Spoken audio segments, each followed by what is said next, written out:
ఇవాళ ఈ మెసేజ్ ఏదైతే ఉందో ఇది రాష్ట్ర వ్యాప్తంగా పోవాలి. భూ పోరాటాలు చేస్తామని ఆనాడు చెప్పినాం.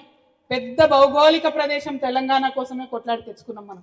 ఈ చిన్న 5 ఎకరాల ముక్క దీన్ని తెచ్చుకోలేమా? తెచ్చుకున్నాడేగా, తెచ్చుకుండేనా?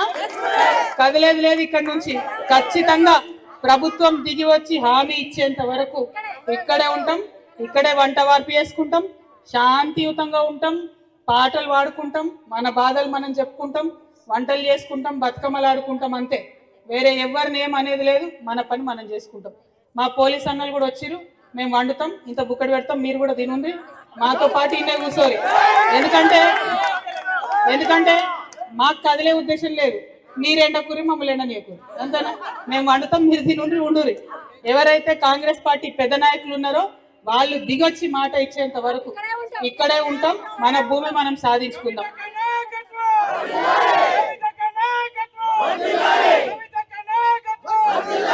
ఇవాళ కరీంనగర్ లో మనం ఈ మొదలుపెట్టిన ఈ పోరాటాన్ని చూసి రాష్ట్ర వ్యాప్తంగా అన్ని జిల్లాల్లో ఉద్యమకారులు మళ్ళా ఉవ్వెత్తున ఎగిసిపడతారు.